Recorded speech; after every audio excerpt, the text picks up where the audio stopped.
नमस्कार प्यारे विद्यार्थियों, जैसा कि आप सभी देख रहे हैं कि आपको लगातार 15 मिनट्स के वीडियो मिल रहे हैं, जिसमें 10 मिनट 15 मिनट के अंदर मैं आपको एक टॉपिक्स जो है उनको रिवीजन करवा रहा हूं, क्विक रिवीजन करवा रहा हूं। बच्चों ये टॉपिक नहीं पढ़ा रहा हूं, मैं आपको एक क्विक रिवीजन करवा रहा हूं और एग्जाम में मोस्ट रिपीटेटिव सवालों को आपके सामने रिप्रेजेंट कर रहा हूं। आप खुद देख रहे हैं कि मानव रोग की जो 15 मिनट की वीडियो थी, 10 मिनट की वीडियो थी, उससे आपके जो पटवारी के सवाल आए थे, वो पटवारी के सवाल उसी वीडियो से ही आपको जो है देखने को मिले थे। पटवारी के जो प्रश्न थे, जैसे कि आपके मानव रोग का सवाल आया था, टाइफाइड वाला सवाल, उसमें विडाल परीक्षण था, वो आपके उसी 15 मिनट की वीडियो से आया था। इसलिए वीडियो आप सभी के लिए बहुत लाभप्रद है। और आज का टॉपिक हमारा रहने वाला है आनुवांशिकी से संबंधित महत्वपूर्ण शब्दावली। बहुत कम समय के अंदर मैं आपकी इस वीडियो को कंप्लीट करवाऊंगा, तो आप बिल्कुल ध्यान से एक एक शब्द को गौर से सुनिएगा, मजा आने वाला है आप सभी विद्यार्थियों को। देखो, सबसे पहले अपन बात करेंगे आनुवांशिकी। आनुवांशिकी क्या होती है? तो आनुवांशिकी का मतलब होता है विज्ञान की वह शाखा जिसमें वंशागति और विविधता का अध्ययन किया जाता है। वंशागति मतलब लक्षणों का पीढ़ी दर पीढ़ी जाना, और विविधता मतलब जैसे कि एक ही माता पिता की दो संतानें अलग अलग होती है। और विविधता का मेन कारण है हमारे अंदर सेक्सुअल रिप्रोडक्शन, अर्थात हमारे अंदर होने वाला लैंगिक जनन। उसके बाद आप सभी को पता है कि ग्रेगर जॉन मेंडल जो है वो ऑस्ट्रिया के थे। एक बार ये प्रश्न भी पेपर में आ चुका है कि ग्रेगर जॉन मेंडल कहां के थे, तो आप बताएंगे कहां के थे, बताओ। ऑस्ट्रिया के थे, और इन्हें कहते हैं आनुवांशिकी के पिता। प्रश्न आ जाए कि आधुनिक आनुवांशिकी के पिता कौन है, तो आपको बेटसन बताना है। याद रखिएगा, वेरी वेरी इंपॉर्टेंट है, बेटसन के बारे में आपको याद रखना है। और साथ ही साथ आपको क्या ध्यान रखना है, इन्होंने ही बच्चों आनुवांशिकी शब्द दिया था, तो आनुवांशिकी शब्द देने वाले वैज्ञानिक का नाम भी क्या था? बेटसन था। फिर प्रश्न आता है कि प्रायोगिक अनुवांशिकी के जनक कौन है, तो आपको बताना है प्रायोगिक अनुवांशिकी के जनक कौन है, बताओ। टीएच मॉर्गन है। और आनुवांशिकता की इकाई, आनुवांशिकता की सबसे छोटी इकाई किसे कहते हैं, बताओ। जीन को कहते हैं। और जीन शब्द देने वाले वैज्ञानिक का नाम क्या था? जोहानसन था। ये आपको याद रखना बच्चों, बहुत मेहनत की है मैंने इस कंटेंट को बनाने के लिए, अपने हाथों से सारा कंटेंट लिखा है। अगर आपको मेरी मेहनत पसंद आ रही तो एक प्यारा सा कमेंट जरूर करना, और आगे आप कौन से टॉपिक का वीडियो चाहते हैं ये भी मुझे कमेंट बॉक्स में बताना। और मेरी मेहनत पसंद आ रही तो दूसरे विद्यार्थियों तक भी इस वीडियो को शेयर जरूर कर दीजिएगा, ताकि ये वीडियो महज 2-3 दिनों के अंदर ही बहुत ज्यादा विद्यार्थियों तक ये पहुंच पाए। चलिएगा, उसके बाद आप सभी को पता है कि मेंडल ने जो है बच्चों सबसे पहले एक पादप पर प्रयोग किया था, उसका नाम था हिबेसियम या हिरेसियम, आपको याद रखना है हिरेसियम, है ना। उसके बाद इन्होंने प्रयोग किया था मटर के पौधे पर। मटर का पौधा जो होता है उसकी पहली बात तो ये क्या होती है, लंबाई कम होती है, उसका जीवन काल कम होता है, तो अगली पीढ़ी को आसानी से देखा जा सकता है। मटर का पौधा द्विलिंगी होता है, अर्थात उसमें नर जननांग और मादा जननांग उसी के अंदर होता है। आपको सभी को पता होगा कि मादा जननांग के 3 भाग होते हैं, वर्तिकाग्र, वर्तिका, और फिर आता है अंडाशय। और पुरुष जो होता है उसके भी भाग होते हैं, पुंकेसर होता है, पुतंतु होता है, उसमें पुंकेसर के अंदर परागकोश में परागकण पाए जाते हैं, वो अलग बातें हैं। बस ये अभी आप इतना ध्यान रखना कि द्विलिंगी होता है। पर साथ ही साथ मटर जो होता है बच्चों द्विबीजपत्री होता है, मतलब इसको जब तोड़ोगे ना तो द्विबीजपत्री है ना, द्विबीजपत्री होता है, इसमें तोड़ोगे तो 2 भाग टूट जाएंगे। जैसे हम देखोगे मटर के 2 भाग हो जाते हैं, ऐसे द्विबीजपत्री है। गुणसूत्रों की संख्या 14 होती है मटर के पौधे में। और साथ ही साथ याद रखना, मटर के अंदर 7 अलग अलग जोड़ी लक्षण थे, और इन्हीं लक्षणों के कारण मटर के पौधे को मेंडल ने चुना था। और इन लक्षणों को जो है मेंडल ने क्या नाम दिया था? कारक नाम दिया था। यह प्रश्न भी आता है कि मेंडल ने लक्षणों को क्या नाम दिया था, तो नाम दिया था उन्होंने कारक, जिसे कहा जाता है फैक्टर। क्या कहा जाता है, बोलो? फैक्टर कहा जाता है। उसके बाद ध्यान रखना बच्चों, ये 7 लक्षण कौन कौन से थे, तो एक प्रश्न आपको यहां से देखने को मिलता है हर एग्जाम में। आप देख लेना कि पशु परिचर के हर पेपर में उठा के देख लेना, 7 लक्षणों से सवाल आया है बच्चों। इससे बेहतरीन वीडियो पूरे यूट्यूब पर कहीं पर भी आपको इतने कम समय के अंदर इससे बेहतरीन वीडियो नहीं मिलेगी। इस बात का मैं आपको दावा ठोक करके कहता हूं बच्चों, कि मैंने मेहनत की है और हर कोई मेहनत नहीं कर सकता। प्यारे विद्यार्थियों, पूरे दिन ऑफलाइन और ऑनलाइन क्लास लेने के बावजूद आपके लिए कंटेंट लिखना बहुत बड़ी बात होती है, लेकिन मेरे को बनाया किसने? विद्यार्थी ने बनाया, और मैं हारता नहीं हूं, याद रखना। पौधे की लंबाई पहला गुण है, पौधे की लंबाई। इसमें लंबा होता है प्रभावी। प्रभावी का मतलब जो होता है अपने लक्षणों को प्रकट कर पाता है उसको बोलते हैं प्रभावी, जो नहीं कर पाता उसको क्या बोलते हैं? अप्रभावी। तो ये 7 लक्षण है। जैसे पौधे की लंबाई, तो लंबे और बोने में जब लड़ाई होगी तो जीतेगा कौन? लंबा जीतेगा। तो लंबाई जो होगा वो प्रभावी होगा, और बोना क्या होगा? अप्रभावी होगा। दूसरा है पुष्प की स्थिति। पुष्प की स्थिति में आता है कक्षस्थ और आता है अंतस्थ। फिर आता है पुष्प का रंग। पुष्प के रंग में बैंगनी जो होता है वो प्रभावी होता है, और सफेद होता है अप्रभावी। फिर आता है फली की आकृति, फूली हुई, और बताओ क्या हो जाएगी? चिपटी हुई। फली का रंग हरा, और बताओ कौन सा जाएगा? पीला। फिर बीज की आकृति गोल, और बताओ कैसा? झुर्रीदार। और फिर बीज का रंग कौन सा आ जाएगा?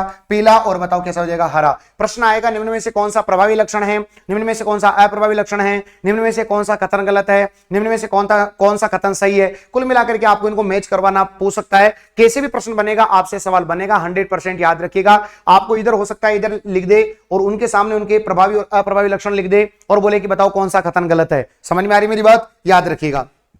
उसके बाद देखो शब्दावली अपने को पढ़नी है, तो पहला शब्द आता है एलिल्स। एलिल्स को बोलते हैं युग्म विकल्पी। नाम से स्पष्ट है, देखो युग्म विकल्पी। युग्म विकल्पी का मतलब होता है, युग्म विकल्पी का मतलब होता है एक ही विकल्प के दो युग्म। नाम से स्पष्ट है, युग्म विकल्पी मतलब होता है एक ही युग्म के दो विकल्प, मतलब एक ही लक्षण के दो भिन्न भिन्न रूपों को एलिल्स कहा जाता है। जैसे कि पौधे की लंबाई, ये एक लक्षण है, इसके दो भिन्न भिन्न रूप है, एक लंबा और एक बताओ क्या है, बताओ बोना, तो ये इसके क्या कहलाएंगे, बताओ एलिल्स कहलाएंगे। समझ में आ गई। अब ये दोनों एलिल्स अगर सेम है, जैसे कि टीटी है, आर आर आर आर, ये सेम है, तो इनको तो बोलते हैं समयुग्मजी। और जब दोनों अलग अलग है, जैसे एक बड़ा टी एक छोटा टी, एक बड़ा आर एक छोटा आर, जब ये दोनों अलग अलग है तो उसे क्या कहा जाता है, विषम युग्मजी कहा जाता है। तो एलिल समझ में आ गया, समयुग्मजी समझ में आ गया, विषम युग्मजी समझ में आ गया। तो एक ही लक्षण के दो भिन्न भिन्न रूपों को एलिल्स कहते हैं। जब ये एलिल समान है तो उसको बोलते हैं समयुग्मजी। सम मतलब समान, युग्मजी मतलब युग्म, समयुग्मजी। समझ, इसको बोलेंगे होमोजाइगस, इसको बोलते हैं हेटेरोजाइगस। समझ में आ गई मेरी बात, याद रखिएगा। उसके बाद अगला आता हमारे पास प्रभावी लक्षण। बोलो क्या आएगा बच्चों, प्रभावी लक्षण।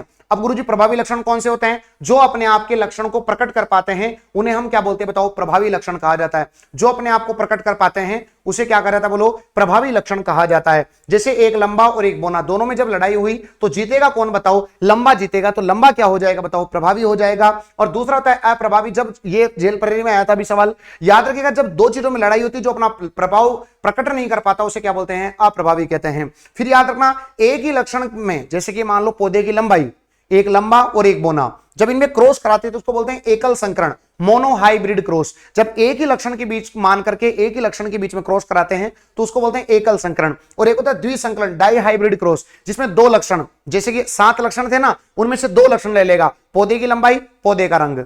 समझ में आए, पौधे की लंबाई, पुष्प का रंग। समझ में आ गई, पुष्प की आकृति और फली की आकृति, ऐसे दो मिलकर के जब 2 लक्षणों के बीच में क्रॉस कराते हैं तो उसको बोलते हैं डाई हाइब्रिड क्रॉस। जब सिंगल में कराते हैं तो उसको बोलते हैं मोनो हाइब्रिड क्रॉस। जब 3 में कराते हैं, जब 3 लक्षणों में कराते हैं तो उसको बोलते हैं ट्राई हाइब्रिड क्रॉस, है ना। त्रिसंकर संकरण, जब 3 लक्षणों को आपस में क्रॉस कराते हैं उसको बोलते हैं त्रिसंकर संकरण। उसके बाद एक होता है फिनोटाइप, एक होता है जीनोटाइप। जब भी आप बाहरी लक्षण देखते हैं, किसी को देख करके अरे गोरा दिख रहा है, इसके बढ़िया बाल है, इसके बढ़िया कान है, इसकी बढ़िया दाढ़ी मूंछ आ रही है, बढ़िया नाक है, तो ये क्या कहलाता है, फिनोटाइप। फ से फिनोटाइप और फ से फिजिकली। जब आप फिजिकली किसी चीज को देखते हैं तो उसे क्या कहा जाता है, फिनोटाइप कहा जाता है। जब आप उसको आंतरिक रूप से देखते हो, जैसे आंतरिक रूप से देखते आ रही है तो शराब नहीं पीता, इसको तो दया आती है, ये तो बहुत अच्छा इंसान है, ये तो काइंड हार्टेड पर्सन है, मतलब समझना आप अंदर की बात करेगा तो क्या कहलाता है, बताओ जीनोटाइप कहलाता है। तो आंतरिक लक्षणों को जीनोटाइप कहते हैं और बाहरी लक्षणों को क्या कहा जाता है, फिनोटाइप कहा जाता है। फिर याद रखना बच्चों, आपसे प्रश्न पूछा जाता है कि क्या क्या होता है, तो ध्यान से सुनना मेरी बात को, मैं क्या कहना चाह रहा हूं। तो याद रखिएगा, F1 पीढ़ी का क्रॉस, अगर मान के चलो F1 पीढ़ी का क्रॉस, F1 पीढ़ी का क्रॉस प्रभावी या अप्रभावी से करवाया जाता है तो इसको कहा जाता है बैक क्रॉस। ध्यान से सुनना मेरी बात को, यह सवाल आ चुका है पशु परिचय के अंदर, है ना, टेस्ट क्रॉस पूछा था वहां पर। तो याद रखिएगा, जब F1 पीढ़ी का क्रॉस प्रभावी या अप्रभावी दोनों में से किसी एक से करवाते हैं तो उसको बोलते हैं बैक क्रॉस। जब F1 पीढ़ी का क्रॉस प्रभावी से करवाते हैं तो उसको बोलते हैं आउट क्रॉस, और जब F1 पीढ़ी का क्रॉस अप्रभावी से कराते हैं तो उसको क्या बोलते हैं, टेस्ट क्रॉस। ऐसे देखो समझो, आप सभी को पता है कि ये भी लंबा ये भी लंबा, लंबे वाले को क्या बोलेंगे, प्रभावी, ये भी बोना ये भी बोना, तो ये क्या कहलाएगा, अप्रभावी। जब इनको क्रॉस कराया जाता है तो एक टी इधर से आता है, छोटा वाला टी इधर से आता है, इधर बड़ा वाला टी इधर छोटा वाला टी, तो ये जो आई इसको बोलते हैं F1 पीढ़ी। F1 पीढ़ी मतलब जब पहली बार क्रॉस कराने पर जो पीढ़ी आती है उसको बोलते हैं F1 पीढ़ी। तो एक टी इधर से आया, एक टी इधर से आया, तो एक बड़ा टी और एक छोटा टी, ये बताओ कौन सी पीढ़ी हो गई, F1 पीढ़ी। अब इस F1 पीढ़ी का क्रॉस या तो आप प्रभावी से कराओ या फिर आप अप्रभावी से कराओ, इसको बोलते हैं बैक क्रॉस। मतलब ये मैं कहना चाह रहा हूं कि जैसे ये F1 पीढ़ी है तो इसका क्रॉस या तो प्रभावी से करवा दो, या तो प्रभावी से करा दो, या इस F1 पीढ़ी का क्रॉस बताओ किससे करा दो, बताओ अप्रभावी से करा दो, तो इसे कहा जाता है बैक क्रॉस। क्या कहा जाता है, इसे बैक क्रॉस कहा जाता है। मुझे विश्वास है कि आपको समझ में आ रहा होगा, बैक क्रॉस कहा जाता है। लेकिन अगर इस F1 पीढ़ी का क्रॉस, ध्यान से समझना, अगर इस F1 पीढ़ी का क्रॉस आपने प्रभावी से करवा दिया, प्रभावी से करवा दिया, तो आपको यह कहलाएगा आउट क्रॉस। क्या कहलाएगा बच्चों, आउट क्रॉस कहलाएगा। लेकिन अगर इस F1 पीढ़ी का क्रॉस आपने अप्रभावी से करवा दिया तो इसे क्या कहा जाता है, बताओ टेस्ट क्रॉस कहा जाएगा। याद रखिएगा सभी प्यारे विद्यार्थी, बहुत ही महत्वपूर्ण प्रश्न आपके सामने बता रहा हूं मैं। तो ये टेस्ट क्रॉस वाला सवाल आपके पशु परिचय में पूछा गया था, याद रखिएगा, ये बताओ क्या है, वेरी वेरी इंपॉर्टेंट है। तो प्रश्न आ जाए बैक क्रॉस क्या है, तो याद रखना यहां पर प्रभावी और अप्रभावी का पता करने के लिए ही टेस्ट क्रॉस काम में लिया जाता है, बैक क्रॉस काम में लिया जाता है। तो जब किसी से भी कराओगे तो ये कहलाएगा बैक क्रॉस, लेकिन अगर प्रभावी से कराओगे तो ये कहलाएगा आउट क्रॉस, और अप्रभावी से कराओगे तो इसे कहते हैं टेस्ट क्रॉस। मुझे विश्वास है कि आपको तीनों परिभाषाएं अच्छे से समझ में आ गई होगी। उसके बाद अपना अगला आता है सहप्रभाविकता। बच्चों अगर आपको मेरी मेहनत पसंद आ रही है, मेरा डेडिकेशन आपको पसंद आ रही है, बच्चों आपको मैं बता दूं, जब मैं आपके लिए 15 मिनट का वीडियो बनाता हूं ना, आपने बहुत प्यार दिया है। देखो 15 मिनट वाले वीडियोस को बहुत प्यार दिया है, ये मैं दिल से कह सकता हूं, क्योंकि इन 15 मिनट के जो वीडियोस थे ना बच्चों, इनमें आपने एक भी वीडियो को 50,000 से कम व्यूज नहीं आए हैं। सारे वीडियोस को आपने 50,000 प्लस व्यूज दिए हैं,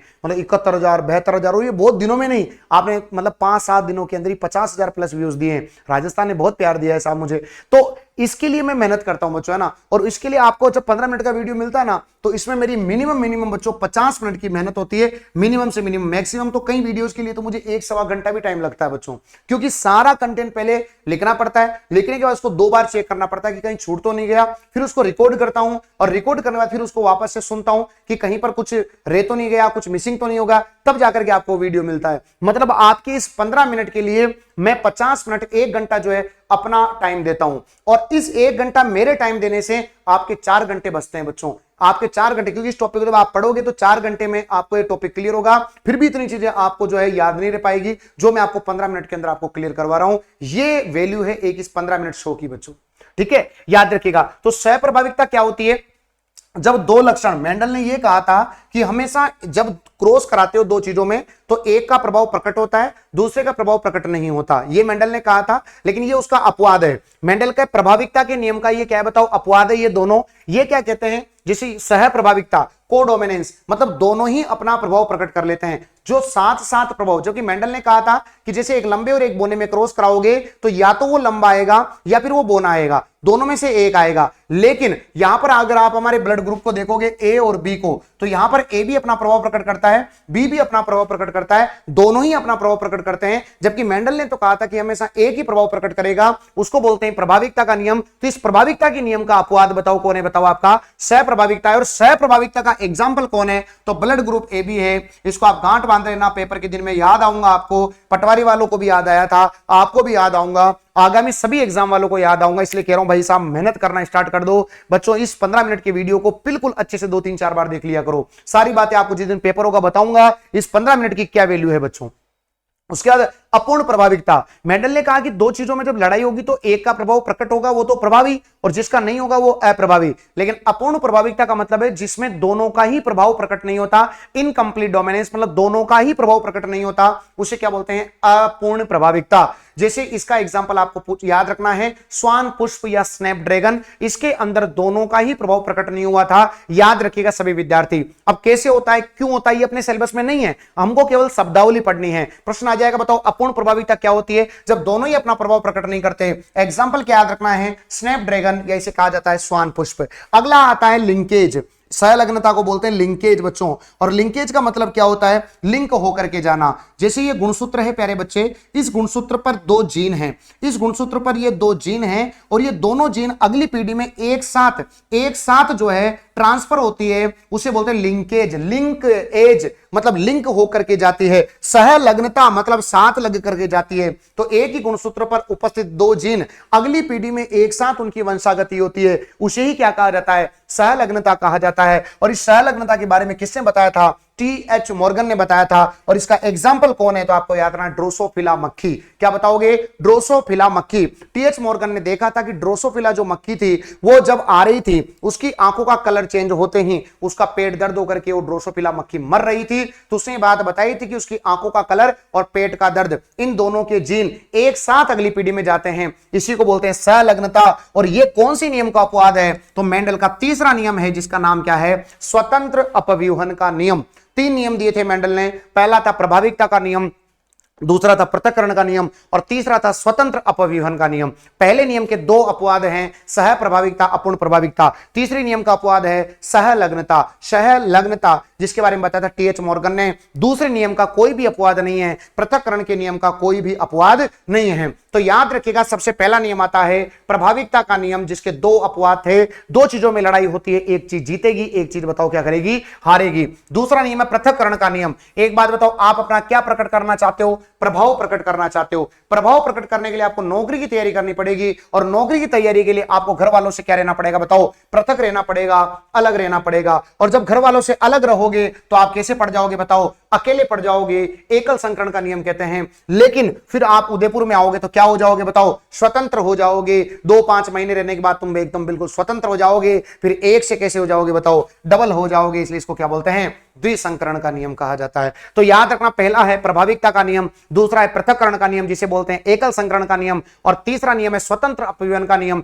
जिसे बोलते हैं द्विसंकरण का नियम। इसके भी दो अपवाद हैं, इसका एक अपवाद है, लेकिन इसका कोई भी अपवाद नहीं है। पृथक्करण के नियम का कोई अपवाद नहीं है। इसके फिनोटाइप और जीनोटाइप भी पूछे जाते हैं। तो इसका फिनोटाइप याद रखना 3:1 होता है, इसका जीनोटाइप होता है 1-2-1 1-2-1 1-2-1। उसके बाद इसका फिनोटाइप ऐसे निकालना है, इससे ये देखो कैसे निकालना है, तो ऐसे करना है, पीछे लिखना है 3:1।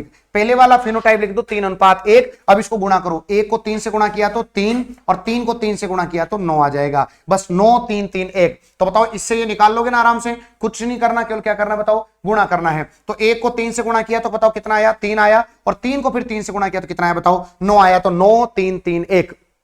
उसके बाद अगर मैं जीनोटाइप की बात करूं तो जीनोटाइप कितना होता है, बताओ, 121 1:2:1। अब मुझे अगर मान लो इसका जीनोटाइप निकालना है तो क्या करो, वही लिख दो, पीछे लिख दो 1:2:1। अब क्या करो, 121 के बाद क्या आता है, बताओ, 122 आता है, ऐसे लिख दो 122, और बीच में लिख दो 412। क्या लिख दो, बताओ, 412। तो ये जो निकल के आया बच्चों आपका, ये निकल के आया है आपका स्वतंत्र अपव्यवन के नियम का जीनोटाइप। तो समझ में आ गया होगा आपको। इससे ये निकाल लो और इससे क्या निकाल लो, बताओ, ये निकाल लो। क्लियर सभी को? यस। इसके नियमों की पुनर्खोज करने वाले वैज्ञानिक का नाम क्या था, कार्ल कोरेंस। इसने सबसे ज्यादा काम किया था कार्ल कोरेंस। दूसरा वैज्ञानिक था ह्यूगो डीब्रिज, हॉलैंड का था ये। और तीसरा था बच्चों ऑस्ट्रिया का सेरमैक, है ना। तो याद रखना, ये जर्मनी का था, ये हॉलैंड का था, और ये आप सभी के सामने ऑस्ट्रिया का था। तो एक तो का नाम क्या था, कार्ल कोरेंस, एक का नाम ह्यूगो डीब्रिज, और एक का नाम क्या था, वॉन सेरमैक। इन्होंने मेंडल के नियमों की पुनर्खोज की थी। तो बच्चों, ये आपका एक छोटा सा टॉपिक था, आनुवांशिकी से संबंधित महत्वपूर्ण शब्दावली। ये कोई मैं आपको टॉपिक नहीं पढ़ा रहा हूं, कोई बच्चा कमेंट नहीं करे कि 15 मिनट में आनुवांशिकी पूरा नहीं हो सकता, ऐसे नेगेटिव कमेंट नहीं करें। आपको पता है कि भाई देखो, ये 15 मिनट शो का मतलब होता है आपको रैपिड फायर रिवीजन करवाना और उन सभी सवालों से अवगत करवाना जो मोस्ट रिपीटेटिव सवाल होते हैं। 15 मिनट के अंदर टॉपिक पूरा नहीं होता, लेकिन वो सारे सवाल मैं आपको बता चुका हूं जो अब तक पेपर के अंदर पूछे गए हैं। तो आप खुद को पता है कि प्रीवियस ईयर के पेपर ही रिपीट होते हैं, इसलिए 15 मिनट की वीडियो मेरी बहुत मेहनत लगती है। अगर आपको अच्छा लगा तो एक प्यारा सा कमेंट जरूर करना, और किस वीडियो का आप 15 मिनट में शो चाहते हैं जरूर कमेंट बॉक्स में बताना। Thank you. जय हिंद, जय भारत।